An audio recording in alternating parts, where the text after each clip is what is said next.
So I want to start at the beginning with the story of the founder, because I think we can all admit that McDonald's has touched all of our lives in some way. So for the producers, I'm curious, how did the story of Ray Kroc find its way to you, and what made you initially see it as a movie? About 12 years ago, I heard a song by Mark Knopfler called Boom Like That, and I was fascinated by the song. And I remembered as a kid this sort of being in McDonald's with one of my family members and seeing this bronze plaque that said Ray Kroc, founder of McDonald's, and there was just a cognitive dissonance that sort of stood with me, like, how did a Ray Kroc create McDonald's? And I heard this song. Jeremy and I had started our company, and we had a conversation about it because I tried to option some books, and when we called the publisher basically said, call McDonald's. Like, McDonald's had purchased the rights to these books and I think buried the authors in cement. So Jeremy's like, this is a great idea. We got to find a way to do it. And I was Googling late one night and found that they had, when they left McDonald's, they were going to start a motel chain like Motel 6 that was going to be way ahead of its time, like 20 years ahead of its time. So they actually had a piece of a motel in Massachusetts. I called the motel, said, hey, my name's Don Hanfield, I'm producing part of Jeremy Renner. Want to do a movie about McDonald's? Do they own a piece of this motel? And they're like, he's like, yeah, they do. As the night manager or something. He's like, I'll take your name and number, and I'll see if they'll get back to you. And a day or two later, Jason French called me back and said, we've been waiting 50 years for someone to call and tell our story, and you're the first one who's found us. And he was just really excited and gracious, and that really just unlocked a treasure trove of information that they had. They had archival letters, dictaphone recordings of the Kroc family of Ray Kroc talking to the McDonald's brothers and them sending that back and forth, and it just kind of launched from there. And for the other producers, I'm curious, even before you got this trove of information from the French brothers, what made you see this as a movie, and what did you think the story would be? Well, for our own part, when Don and Jeremy brought the idea over to us at Film Nation, we all kind of like had this meeting. We were thinking, why is the founder of McDonald's named Kroc? And that always kind of, there's a question, and the movie obviously answers it. But you think about something that has a large branding like McDonald's, and that's a big leap up when you're creating that pre-existing awareness. And as a producer, that's enticing. And it's just one of those, it's a movie about America, and it feels like a movie about capitalism, and as John Lee Hancock says, it's kind of like Death of a Salesman with a very different ending. A happy ending, I guess? And Jeremy, what about for you? Yeah, to me it was, for me, like, it was a movie that is already kind of, the story's already told itself, and I always look for, especially with Don, like, what is the the world that this story is told in. I feel like we tell the same sort of Greek mythological stories over and over again, and I think this is definitely one of them. But the world is really interesting, and it's a world that we already know. It's it's McDonald's. It's kind of emblazoned all across the world, and so that made it kind of, okay, this needs to be on the big screen. And then I love stories where there's a lot of gray. And this couldn't be more gray in this movie when you have a hero that's flawed, which I love, and then you have an anti-heroes that are, you find sympathy, or you understand, or the reasons for their doing. So there's a lot of gray within that. It's not just black and white. And also to our writer and our directors, what they've done with not force-feeding any sort of particular value or moral or righteousness onto the audience. It just kind of spells it out. It's like, then you can kind of choose what you think about capitalism and morality and capitalism. That grayness is just sexy to me. I love it. And I'm sorry, but I have to ask, because you're a pretty good actor. So when you find a project like this, I mean, was it always going to be just as a producer? Was there a time you considered taking a role in it? Well, I mean, I always consider playing every role in everything, but I never, considered the sense of me actually doing it. As far as like developing each character, and you want every character to be strong and not just be a device to tell the story. And that's sort of my part creatively in the output of the movie. I can't. That there's guys that are much better at that stuff than I am. Look at what we have here at this table, and so yeah. I'm so glad we got the guys we got. So Jason, I'm surprised to hear that you hadn't gotten calls like these before. I mean, had your family, you'd never been approached over the years about telling a story about the McDonald's? We had been approached by people who were interested in writing books, but no one that was ever interested in doing a movie. So the the thought of actually getting the real story of McDonald's out on the big screen was something that was extremely enticing. And Jason and Corey, I mean, how involved were you guys? Did you go down to the set? Was it surreal to see? I mean, I think you can all see how much he looks like Nick. It's a little crazy. We did have a chance. We brought the whole family to visit the set, and it was surreal to actually see a movie being made. And to be involved with the project is just something we just could never imagine. Are you guys in the movie at all? I feel like I heard maybe No, you made a cameo or something. no. No. Well, that. No cameo. A smarter producer would have thought of that, actually. And so, where did you begin? Did you go to Robert to write the script, or did John come on board first, or? We actually heard some pitch. Once we did sort of a graphical pitch book that kind of told the story that kind of helped entice agents and writers, and we heard pitches from a bunch of writers. And what was great about Rob Siegel, other than us being big fans of his work, was a lot of people pitched just a certain POV of the McDonald's brothers, and then Kroc comes in. And what Rob pitched that was really unique was Kroc, but from the McDonald's brothers' POV. So it's sort of that character's journey, but from their perspective and the story that the McDonald brothers experienced, and that just really kind of sparked us. And then he came up with a great pitch, and from there we connected with Film Nation, and we had another project with Film Nation. We think they're just great to work with, and the best in the business. And from there once we had a script, we were lucky to get John Lee Hancock and Michael Keaton. So Robert, how did you come up with that idea for the pitch? I mean, you looked at the story and coming up with the idea to tell the story of Ray Kroc, but through the McDonald brothers' eyes to some extent. Did that just hit you upon reading about it? Well, I think this is a little awkward to say with the grandchildren of the brothers right here, but I just thought most of the pitches. Correct me if I'm wrong, Don, but I think most of the pitches were told really with the McDonald brothers as the lead characters, and what I pitched was I just thought it should be told from the perspective, not from the perspective, but I thought Ray Kroc was our lead character. I just thought he was seemed like a far darker. It's a much better idea, I think. Well, I mean, the models, when you look at movies like, I don't mean to compare this to Citizen Kane. I actually think Citizen Kane is a better movie. No, that's not a knock again. You look at Charles Foster Kane, and in There Will Be Blood, Daniel Plainview, the Daniel Day-Lewis character, Social Network. They're all told from the perspective of the bad guy, and I just think that makes for a more interesting movie than people who are as kind and bright and wonderful as their grandfather. So I just thought that was the more interesting take. And did you see him as a bad guy? I mean, I guess it's a little more complex than that. Yeah, every time I watch it, I still don't. There are times I've watched the movie probably 6 times, 7 times now, and there are times I watch it. I guess it depends on my mood. Sometimes when I watch it, I hate him, and sometimes I watch it and I totally get why he did what he did. So I still actually, having written it and seen it many times, still don't quite know how to feel about him. And John Lee, obviously you have brought real life stories to screen before. I don't know if that's a case of you find truth is stranger than fiction, if you're just drawn to biographical movies, but what attracted you to this?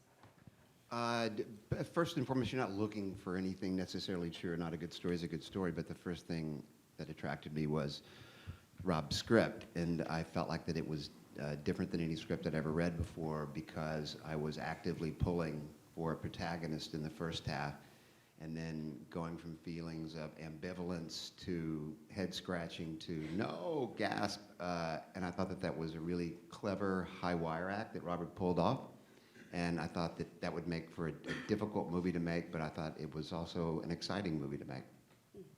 And where did you even start in assembling this amazing cast? I mean, not only the actors here, but you have Linda Cardellini and Patrick Wilson and B.J. Novak. I mean, this is a remarkable ensemble. How lucky am I? I beg a lot, and I look around and also with the other actors that aren't here and just go, man, it was so much fun. I mean, everybody is so talented, so professional, and in addition to that, they're all really awesome people. And so if you're waking up at 4:30 in the morning to go to work, it's really nice when you see faces you love. For the actors, I'm curious. I mean, did you know the story of Ray Kroc or even the name Ray Kroc before the script came to you? I knew a great deal about it, actually. I've read a lot of Eric Schlosser, Fast Food Nation, Michael Pollan, The Omnivore's Dilemma. I come from a farming family, so I'm very interested in how fast food, among other industries, has sort of destroyed the small American farmer. So I knew kind of the macro details of the story, but it was the personal, familial story of the McDonald brothers that was an absolute revelation. And so, as somebody who considers myself a fan of small agriculture, at first I was nervous when I got the script. I said, "Is this going to be, is this going to be for the chicken factory or for the little guy?" And I was thrilled to then discover that the truth of the story is on the side of like, oh, maybe having 5,000 cattle on 10 acres is not a healthy thing for our country.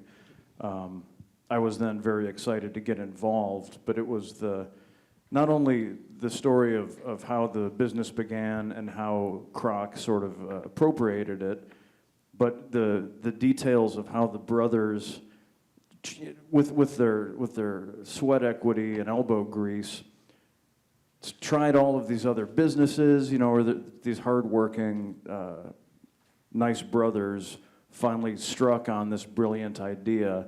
And it was, for me, the actual tennis court sequence.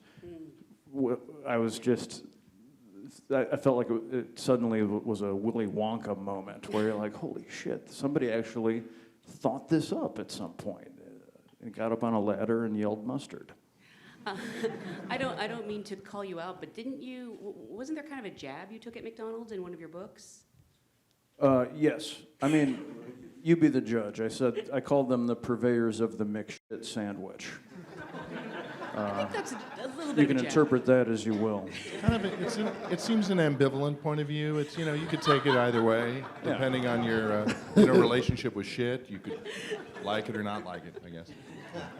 Did I or did I not warn you about the microphone and the coffee? What about for the rest of you? Were you familiar with Ray Kroc? I was familiar with. I would say I probably fell somewhere in the middle range of most people, maybe 40 and up. I would guess who you think you know Ray Kroc till you've seen the movie. No, you think you know Ray Kroc, and if someone asks you, Ray Kroc, tell me, and you go, yeah, McDonald's, and you go, no, be more specific, and you probably go into the Jackie Gleason, because you don't really know what it is, and as I knew a little bit. I'm a curious person. I read a great deal, but I didn't know. I thought I got it. I didn't get it at all, and I just find the brothers and that story really, really, really interesting. And I just found the whole general story extraordinarily interesting, and it kept unfolding because Robert and John and everyone would keep supplying information, and it just kept getting more and more and more interesting. And John and Laura? I mean, I'd heard that he wasn't the actual creator of McDonald's, but what I didn't know about the McDonald's brothers was that their idea of bringing the concepts of Henry Ford's assembly line to the food industry were so revolutionary. I took it as kind of, it just was. I didn't think anybody ever thought it up. I didn't ever think anybody ever did it. It just was. It just was. And I think that the kind of desire to have something that you do, that you created, that is yours specifically, is so great in the movie, and it's a kind of an entrepreneurship that I think you can't help but admire, even at the same time it may have, as you say, had the ramifications that Nick pointed out. In the way in which we eat and the way in which we view our food, and I think that the combination of that kind of Main Street kind of, I wonder if quality to the story, I did not have any idea about, and then also I did not know that the McDonald's Corporation was a real estate company. That had never occurred to me. So the kind of taking that Main Street idea and weaponizing it with a Wall Street business model that would make it so easily leverageable. It's a pretty amazing thing to see that, you know, to watch that story go, wow, so that's how it happened, and then yikes, these are the ramifications. Pretty cool. It changed culture beyond food. You know, so we're a portable society, and when I saw it, when you stop and think that, you know, you have to hire a machinist to build, you know, to build this little assembly line. I mean, just think of that in and of itself, and then it led to, you know, a portable society, a disposable society, and that's not overblowing this whole thing, and not to go on too long, but this is so interesting to talk to Nick about this, because part of the year I live on a, you know, not by Montana standards, certainly not a large ranch, but I live on a ranch and I lease out my place to cattle, to a guy down the road who runs his cattle on it, and we rotate how we graze, because people don't realize what the impact has, not on the methane, but if you overgraze, environmentally it exponentially affects everything. And I don't think we ever talked about that really specifically. It's really, really interesting. I didn't mean to go off on a tangent, because that's usually Nick's job, but sorry. I'll jump in here. Laura, what about you? Well, everyone's spoken so beautifully about what they've known and the story itself. So I'll just add to it that the piece that interested me, which is probably the piece I knew in terms of Ray Kroc or McDonald's, was this question of the introduction of the filler.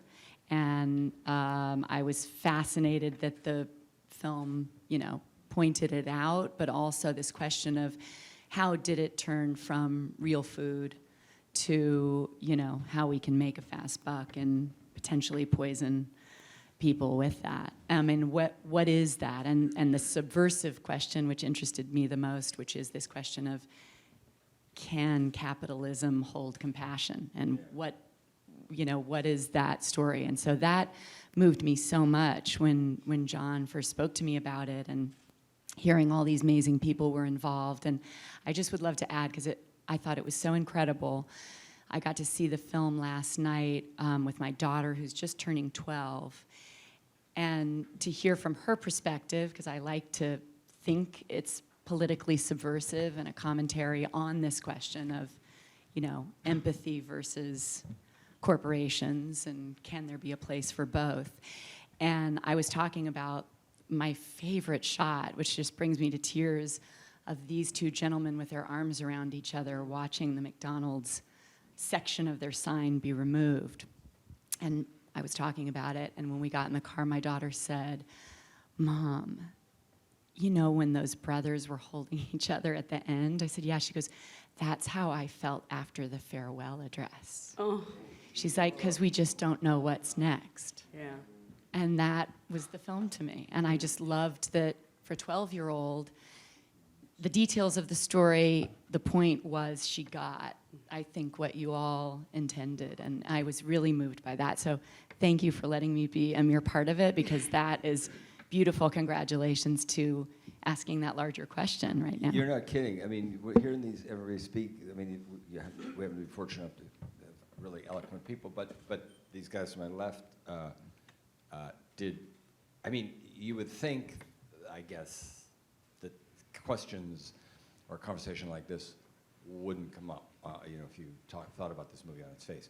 I get asked, I was doing some press with some, you know, foreign journalists this morning on the phone, and yesterday and probably today, these kind of things come up. I mean, because it is all layered in there, all this stuff, you know. I mean, it's an amazing accomplishment. You know, we just show up and, you know, we're the scouts who go out, you know.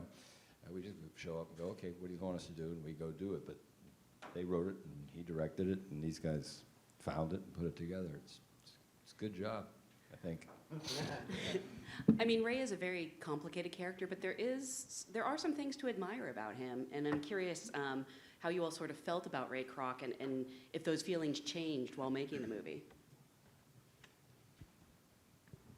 I mean, I knew Ray Kroc kind of the way that Michael was talking about as a person. I knew that he had,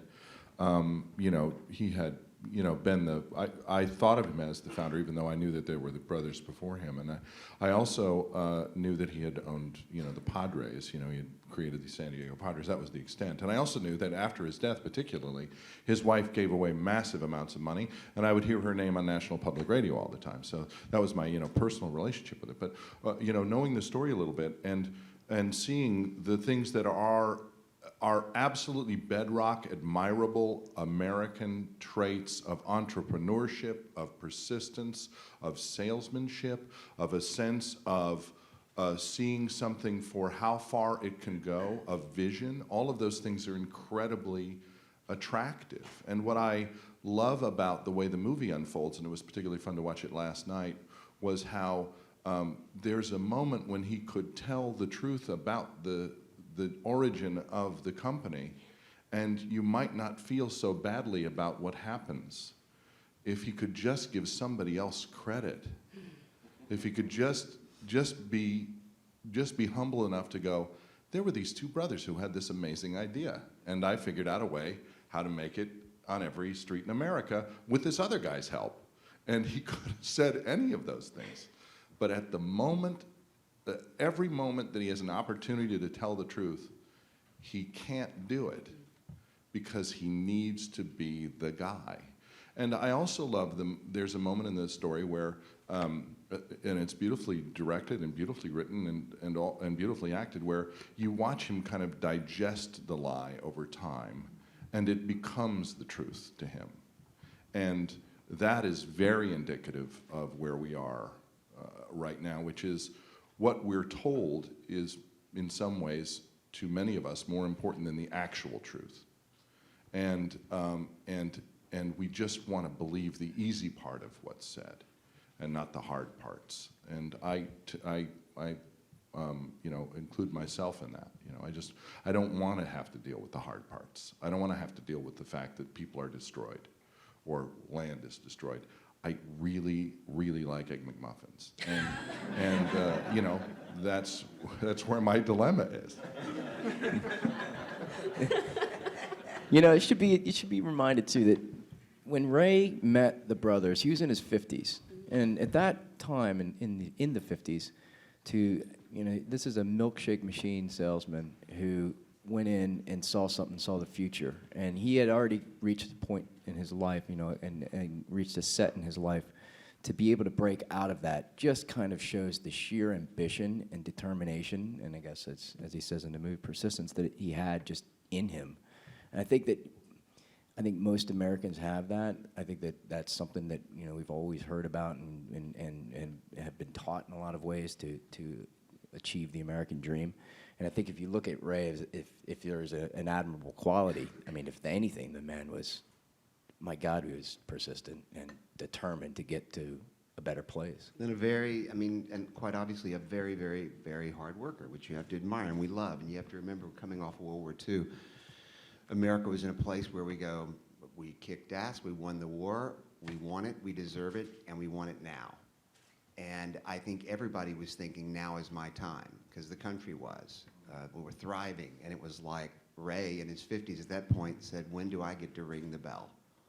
And I think he's driven, and that's something I relate to. I get that. And then, when Michael's in the lot and he's put his entire financial resources on the line without telling Ethel, but and says one time, just be right one time. I mean, I relate to that guy heavily, and and it's there for that reason as well. So it's so that you can be somewhat conflicted. I mean, I think Don pointed out something really interesting, which is kind of always intended it, because I thought there were a couple different movies that would be really boring, and one was if it were a true Horatio Alger, Ray Kroc succeeds and we all leave the theater clapping movie. The other would be a corporate takedown of McDonald's and Ray Kroc back. Those are both really, really boring movies. The one that's more interesting is and I'm using this what Don said, is that it's a little more of a Rorschach test for the viewer in terms of what you bring to this experience.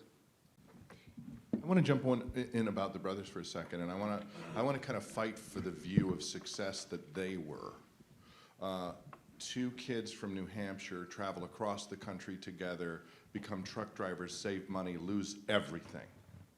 Start another business, scrounge, get the money together, get this thing to become a successful business. They were successful businessmen. And then they decide, what can't we do it all better? They ask the question, can't we do all of what we're doing better?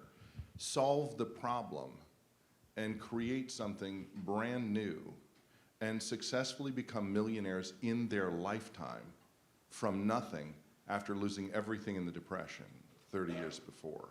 That's a success story. And the loss that they incurred is partly due to the mechanization, the weaponization of capitalism that Ray Kroc represents, right? Because 1 million isn't enough.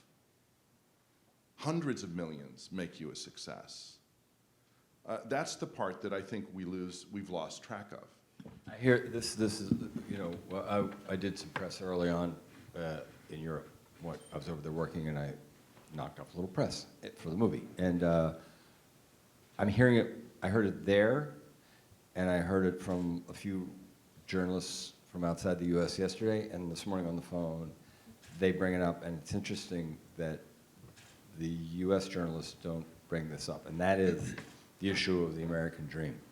And this is fascinating to me, because unless I miss something, there's this, I mean, we could go on and on about consumerism and waste and you know, greed, et cetera, but their perception, or what they think the American dream is, and maybe let me be a little more specific and not maybe make such generalization. They refer that when they talk about the American dream, they do it in relation to billions and mansions, and I'm going to make the assumption, you know, an extravagant lifestyle with private jets and owning islands and everything.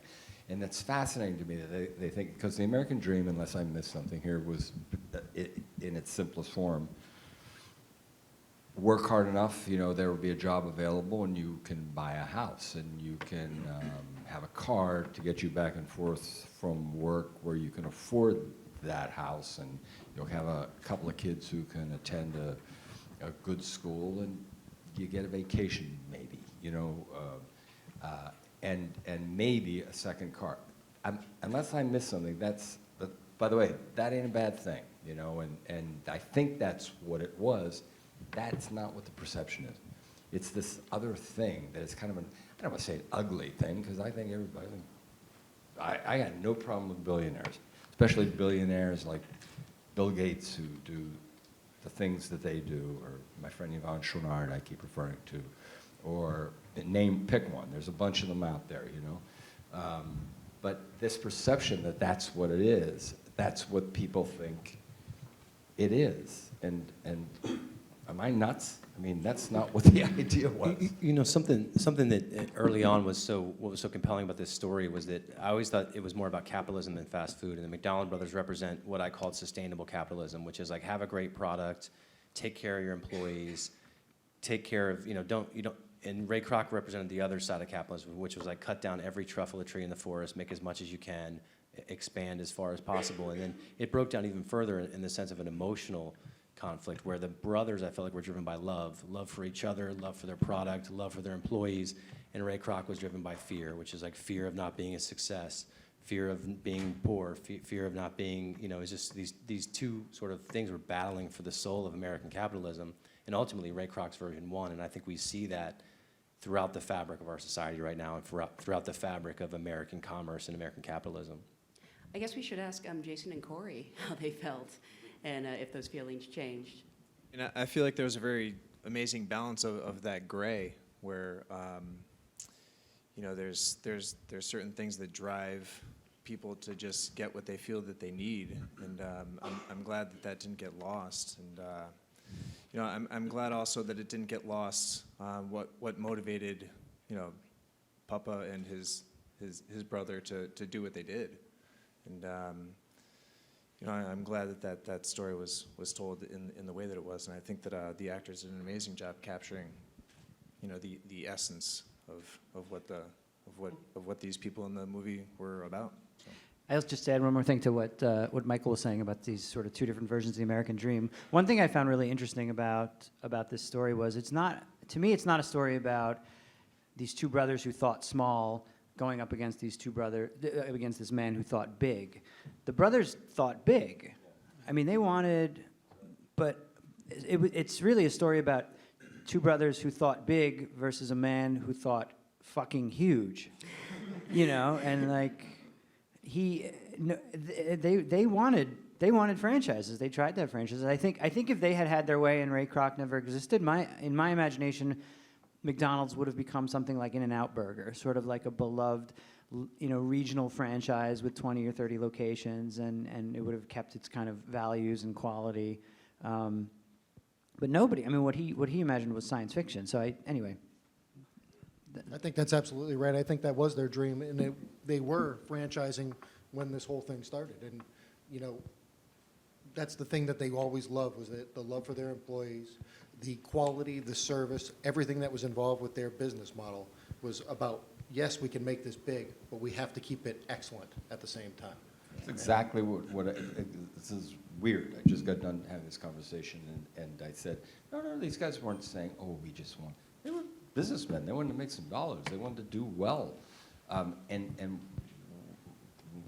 the In-N-Out thing is I was asked this question the other day, and they asked me what it would have become, and I thought, I had to really think about it.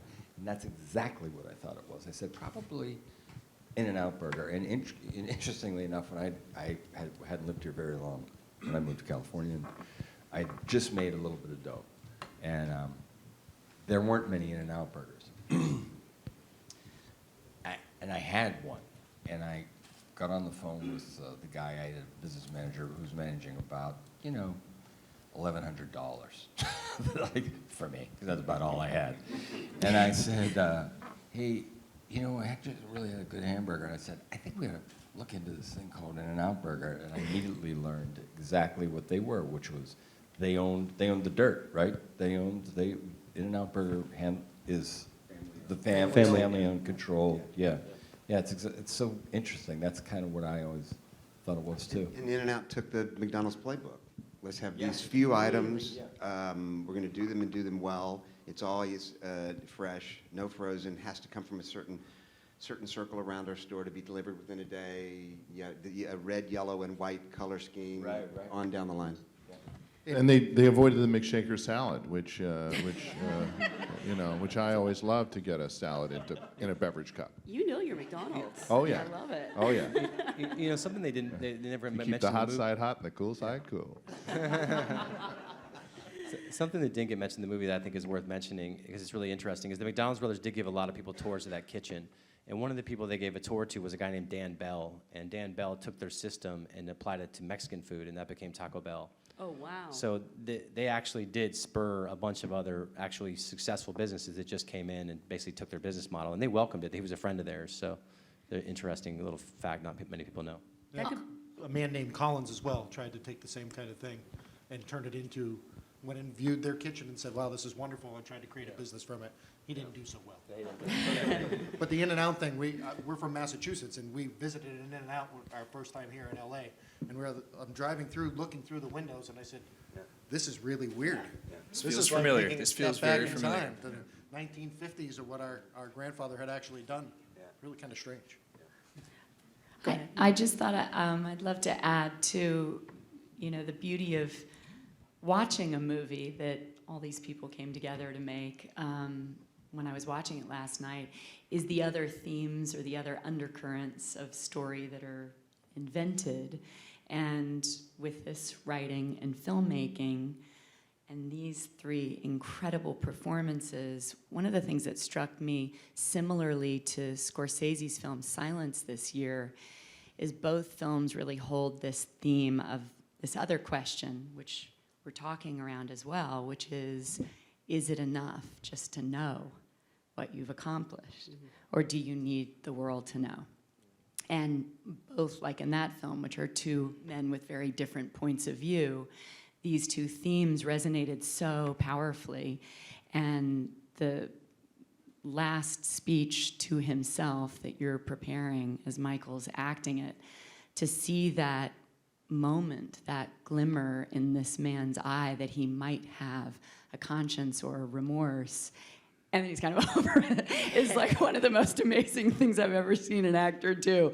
It's hysterical and devastating at the same moment, because you're just hoping there's empathy, but you never think that maybe there is a glimmer of empathy and then quickly overcome. Seems more terrifying than someone who would never have it at all. But you know, the question that I'm just so thrilled to see in a movie is this question you so beautifully navigated, and I'm amazed by it. That, you know, even for myself, I'm like, this is so unjust. Your family should, oh, how are we not all suing now to get this 1%? This is insane. As opposed to this extraordinary legacy that your grandfather and these men, you know, invented this unbelievable new model. And your family knows that. And how we always need more and more followers and more everything. It's just, it's terrifying to consider. And I'm really grateful for the movie to ask that. I do want to open up to the audience for questions. Let's just start in the front row here. You brought up a very important topic of the quality that the McDonald brothers started. That same quality we see resonating through your work, John Lee, and the triumvirate of your cinematographer, John, your production designer, Michael, and your costumer, Daniel. Can you talk about that beautiful marriage and how it came to fruition in this film, particularly John's dazzling camera work within the original McDonald's? John's ears are burning somewhere right now. He's probably going to burst through the door and say, "Dazzling? Did I hear dazzling?" No, it's a great team, and the more you work on things, and we all have similar mindsets about things, and so the more we talk about them, the more we prep, it makes a very tight schedule like this go more smoothly. And you can also ask the really important questions when you're in production, as opposed to, we didn't count on this wall being here, it's going to take 2 hours to move it. Those kind of things don't happen. Plus, they're all artists, and first and foremost, they are storytellers.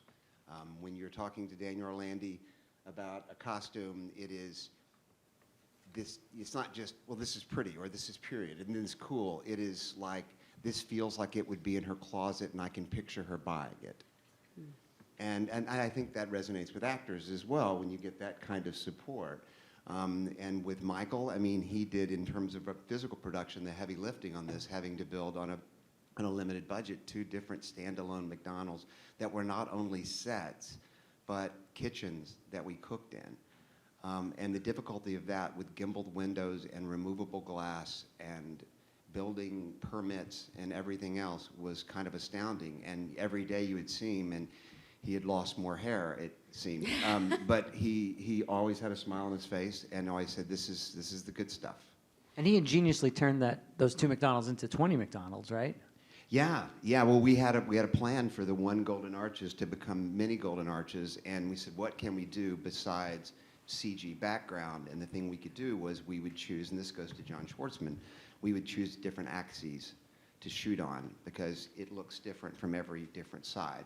And so we used multiple axes for those things, and in addition to that, changed the parking plan because all the McDonald's parking wasn't the same. So sometimes it would be this way, sometimes it would be this way, sometimes it would be along the side, and just parking cars in a different configuration helped cheat the eye a little bit so that you could get away with the background. But John is a storyteller as well. It's all about character.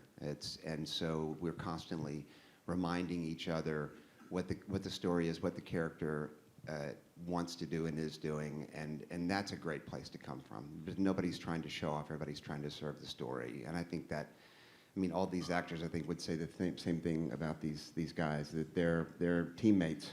I always said, you know, that's what you learn pretty early when you start making a movie. You know, at first you think, well, that's that person's department. This person wants to do their thing, and you know, that's how that's going to work. I don't want to say it's rare, but it's actually not rare. There are people who think in terms of what's the story, what's my job, how do I move the story along, and man, these guys are like the quintessential example of that. Be great. First of all, I'd just like to say that this movie is like the epitome of capitalism. I think it should be taught in business schools across the nation.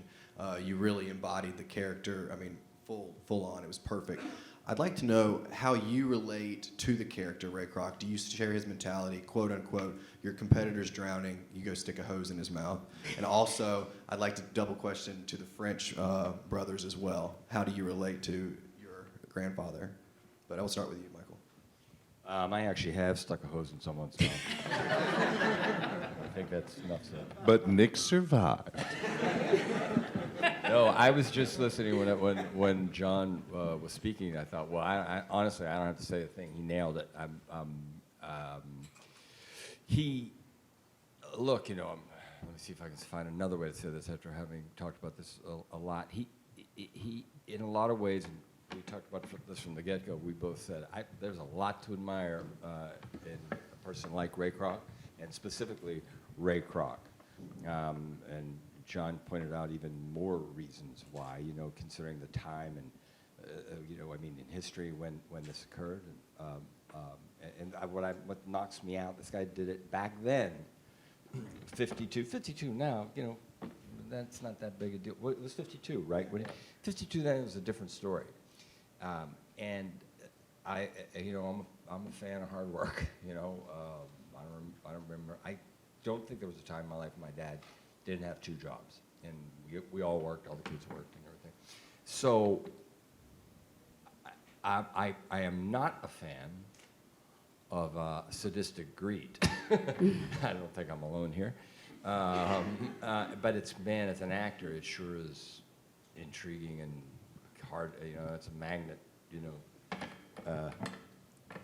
looking at these guys, and I think you would agree, right? When you see stuff like that, you go, man, I don't know why I want to go do this. I couldn't wait for the day we shot that scene, because those words are out of Ray Kroc's mouth, by the way.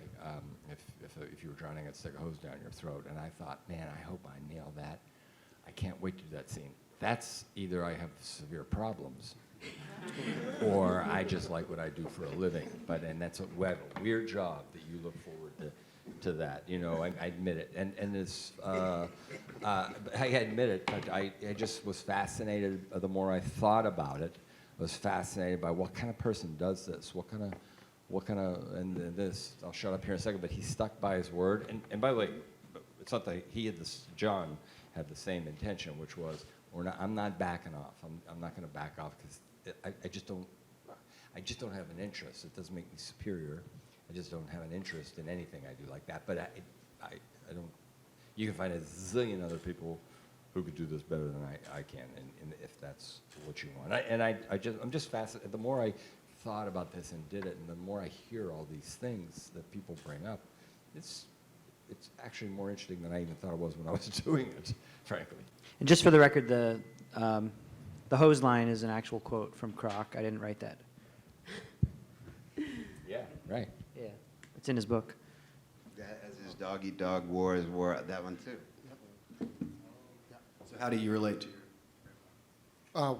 We learned a lot of lessons from our grandfather growing up, and one of them was hard work. And I've emulated my life on working hard and running a small business and running and just working as hard as we can to make our way through life.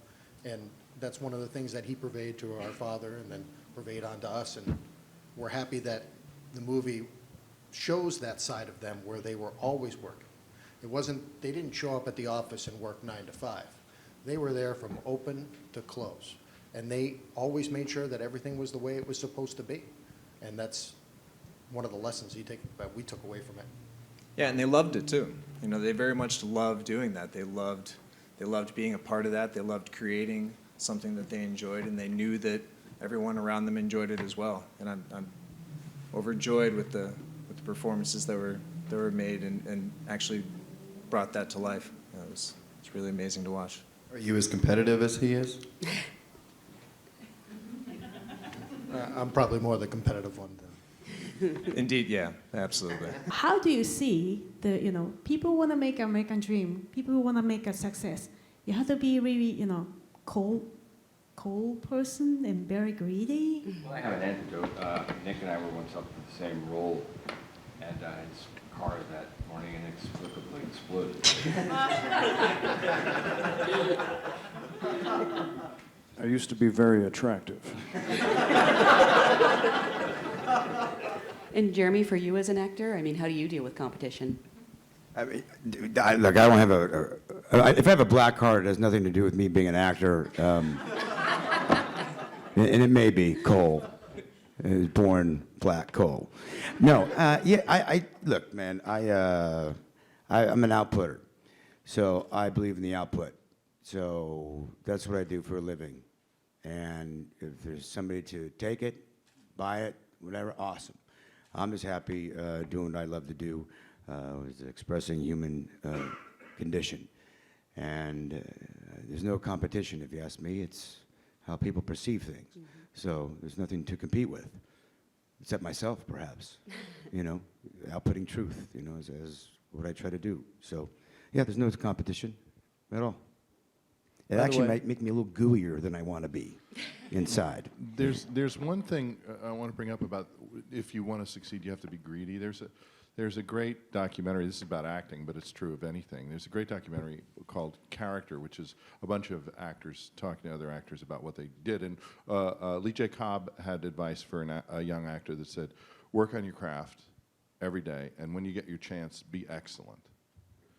I think excellence is, you know, if you want to shoot for something, I think that's one of the things that the McDonald brothers were shooting for was excellence.